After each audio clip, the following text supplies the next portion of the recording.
Home Depot just launched a digital projects workspace that promises to handle everything. Material lists, pricing, inventory, ordering, delivery, even collaboration. All in one place. Sounds amazing, right? But is it a pro-grade tool or just a clever way to keep you buying from one supplier? Whether you're a contractor, a remodeler, handyman, or serious DIYer, projects die from the same wounds. Missing items, bad price assumptions, and late deliveries. So Home Depot's new project tool says it can fix that in one workspace inside the Pro Online experience. We have an article here from TheStreet. It says, the Home Depot has recently been taking bold steps to battle a concerning pattern of customer behaviors in store. In its second quarter earnings report for 2025, Home Depot revealed that its U.S. comparable sales increased by 1.4% year over year. However, recent data from Placer.ai found that customer visits at the retailer's same-store locations decreased by 2.6% compared to the same quarter last year. They go on to say the decrease in consumer demand comes during a time when the average 30-year mortgage rate continues to hover over 6%, which has had a significant domino effect on the housing market. Many consumers are putting off purchasing new homes as prices increase, which is kind of confusing. We're talking about this mortgage rate, but we're talking about a home improvement supplier. So we're talking about new homes, not existing home inventory that people would renovate, which you would think that mortgages as a whole wouldn't have that much effect on purchases of homes, but more importantly, the revenue being generated at the Home Depot. I kind of find it odd they've phrased it that way. We've done an entire video though, kind of going over all of this right here. You can go and check it out. It's Home Depot's strategy for its homeowner DIY segment of customers and what they were seeing. We've come to a couple of revelations during that video. Will kind of maybe open your eyes to the framing of this conversation here. That's not what this video is about. This portion of the article is not what caught my eye, because we've already talked about this at length. On to another point, the Fed actually has decreased interest rates by 25 basis points, or a quarter of a percentage point. That happened, I believe, on the 9th or 10th of September 2025. And the Fed's also looking to make 2 more additional cuts. I believe one before the end of this year, and then once the new year hits, 2026, there will be another cut there as well. So that concern can be removed from Home Depot. The part that caught my eye on this article was the Home Depot bets big on pro customers to fix weak sales. Here's the thing. When we wrap all this up into a nice little bow at the end, it's kind of, you're going to see, it's going to be a little eye-opening on the strategy that Home Depot has been employing. And TheStreet here is making it like it's an unforeseen that they're dealing with as time goes on, and they're handling one obstacle at a time. For me, this seems like a well thought out strategy by Home Depot.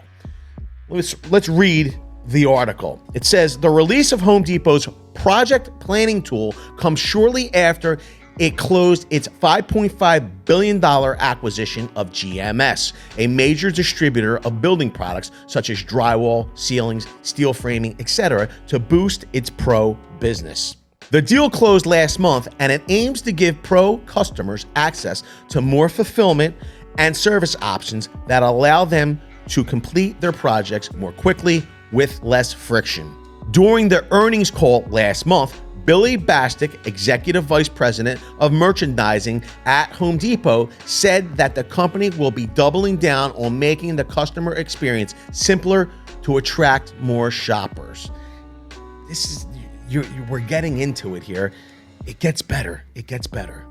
We know that as we remove friction from the experience, we will see incremental customer engagement, said Bostick. We also continue to invest improving search functionality, leveraging AI, and enhance our buy it again capabilities, allowing customers to easily and conveniently reorder products regardless of where the original purchase occurred.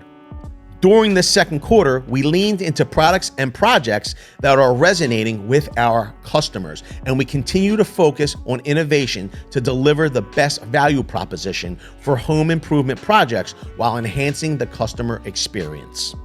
Here's what I find very interesting. So what they're saying is they want to enhance the customer experience, but I find it very telling. This new project planning, Projects Hub for pros, is for pros.